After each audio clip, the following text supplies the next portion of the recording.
1, 2, 3, 4.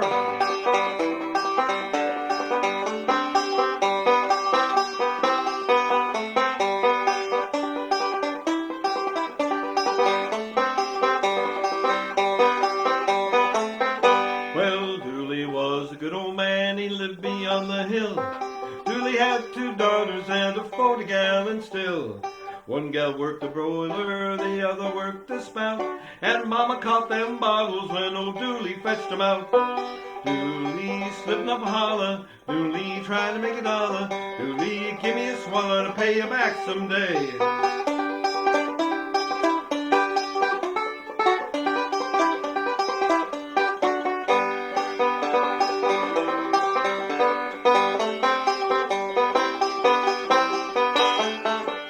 The revenue were skating one day, slipping through the woods. Dooley kept behind them all and never lost his goods.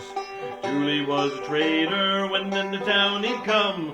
Sugar by the bushel and molasses by the ton. And singing, Dooley slipped up a holler, Dooley trying to make a dollar. Dooley, give me a swallow to pay you back someday.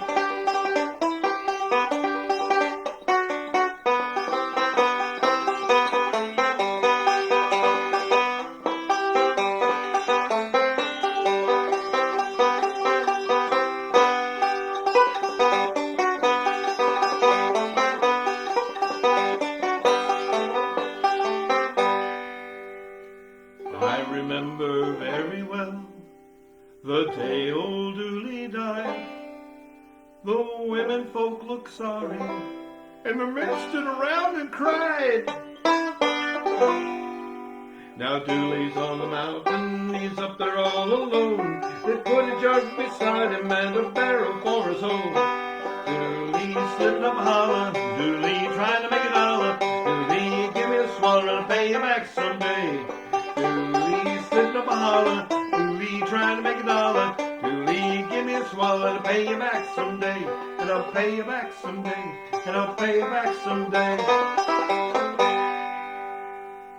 Hi there, Dr. Dennis with Bluegrass Ukulele Celebration. And you say to yourself, wait a minute, I thought you said ukulele. That does not look like a ukulele to me. Well, guess what I have strapped to my shoulder and sitting in my lap. That's right, ladies and gentlemen, the 5-string banjo. I bought this, over 40 years ago. I've been playing the banjo for over 50. And recently I went through a radical transformation musically in which I fell in love with bluegrass technique that I've known for many decades, translated to the ukulele. So I'd like to talk a little bit about the difference between the banjo and what we call the banjolele, which is really a ukulele with a banjo body. First of all, let's take a look at the history of this musical instrument.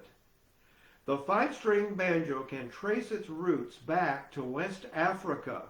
In fact, today they have an instrument called a canti, which has a 5th string. Actually, it's not 5 strings, but it's a special kind of string halfway up the neck like the banjo has. And interestingly enough, still in West Africa, they play with a clawhammer technique like this.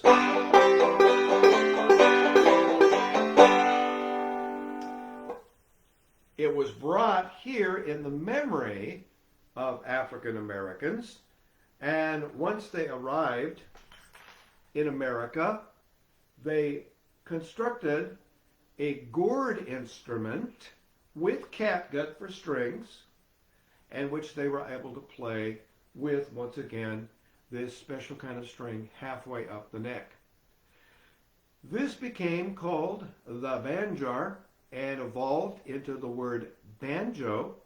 It became fantastically popular, not only in the westward expansion, where you see a lot of old Western movies where they're playing a banjo, but also back east. In fact, around the turn of the century, around 1900, it was considered an exclusive, let's say a distinctive parlor instrument, especially helpful in winning the heart of someone that you wanted to get married to by courting.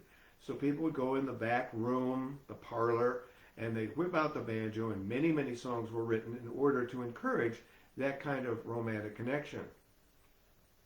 Moving on through the 20th century, during the 20s and 30s, there was a radical change that took place with the five-string banjo, because there is both a blessing of having this fifth string in that you can play really, really fast picking on it, and it sounds really neat, but it's limited in what you can do by way of advanced chords. So in order to compete with different bands back in the 20s and 30s, they shortened the neck and they tuned the instrument on 4 strings, not 5. They called it the tenor banjo. It was tuned in intervals to the fiddle or the mandolin. And a lot of times when Dixieland is playing and they're playing with one single pick, they're strumming really loudly the melody, that's the instrument. Not the same thing as the five-string banjo. In the late 1940s, there was a man by the name of Earl Scruggs who had begun to record what we call bluegrass on the banjo. And the actual radio was able to transmit that marvelous sound up as far as New York City. It caught on, and then the banjo with the fifth string was here to stay and is still continuing to expand in its influence. The five-string banjo, that's what I'm talking about. One moment while I change instruments.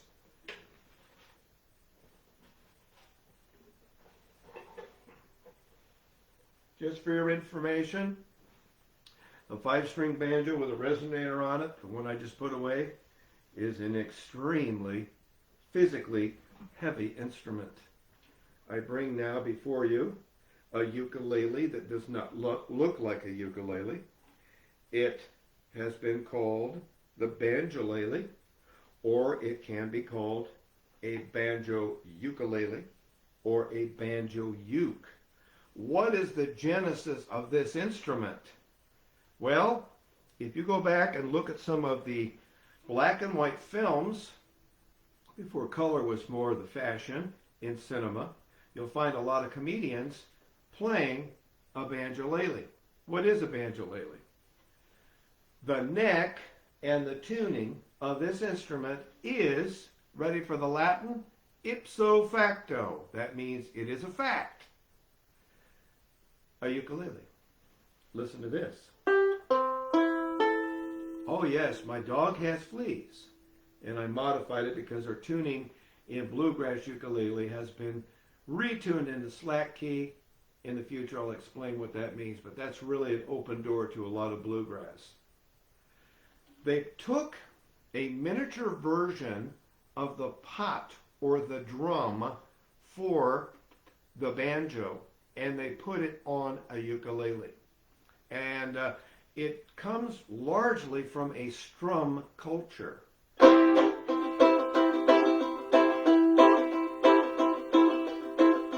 Well, no matter where I wander, I know I'll always find a welcome at the end of every journey.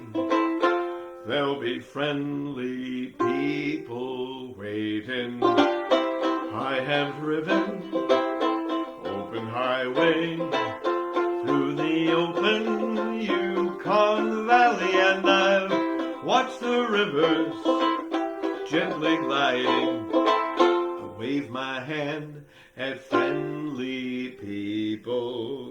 Well, no matter where I wander, I know I'll always find a welcome at the end of every journey. There'll be friendly people waiting.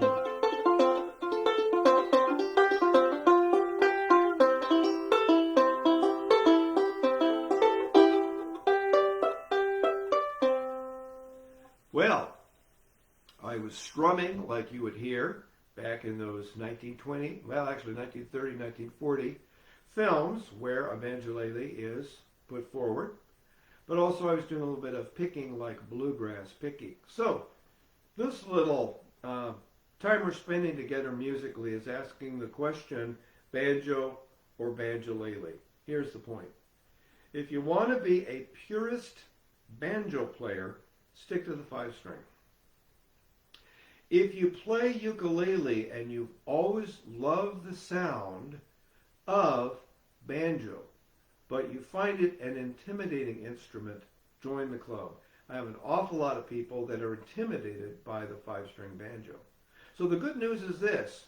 You could actually acquire a banjolele, and it would serve you well because with me as your guide, no ego involved here. It's just a joy that I like spreading the good news about playing banjo techniques on ukuleles. The banjolele is great because it sounds a little bit like the banjo itself, and so it can pass for almost like a bluegrass instrument.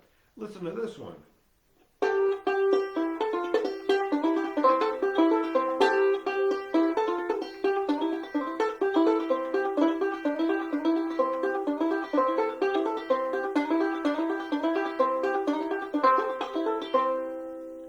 Yeah, it sounded a lot like a bluegrass instrument to me, didn't it? So that's what we got going on here with the banjo-laylee. If you retune it, we'll talk a little bit about this in the future, to slack key, you can actually play bluegrass. Listen to this one.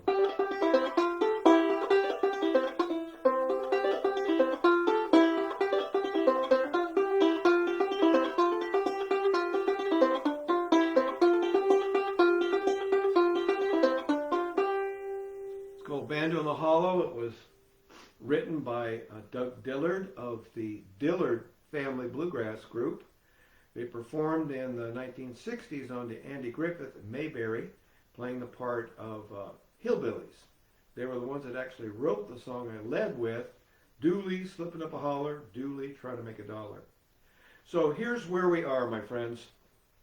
I've lived in both worlds, the banjo world a lot longer than the ukulele world. But I do find that if you're strumming along in a strum group, you can ask them, giving out chord charts on a particular song, that you might be able to play a melody halfway through. And people really dig it. They love it. They feel that they're useful because there's strumming chords behind you, and it's a real positive experience. So for me, is it banjo or banjolele? Actually, it's both. And right now I'm trying to expand in the area of the banjolele because I'm trying to take the fun of bluegrass banjo and translating over into your world if you're a ukulele person. There is a membership class.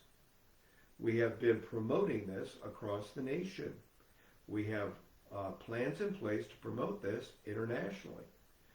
And we wanted to allow a little more time for people to sign up. And I'm going to let you know the mechanics in about a week. I'll let you know. But I'm going to tell you this loud and clear. If you sign up for this membership early, before September 15th, you're going to be astonished how low the price is. It will include videos, tablature, that's a form of music notation, strum along, song sheets, and more importantly, I'm going to have a thing called Friday Feedback, in which I will use live stream to take any questions that may be generated from the lesson that's been given to you that Monday of the week.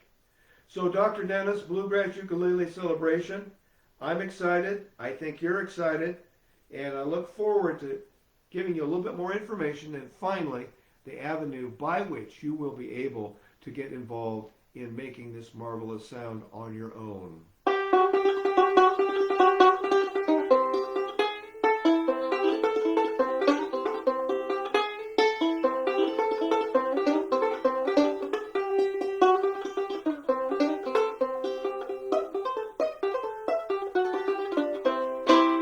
Yes, that's right, folks. It's a ukulele, but it sure does sound like a banjo.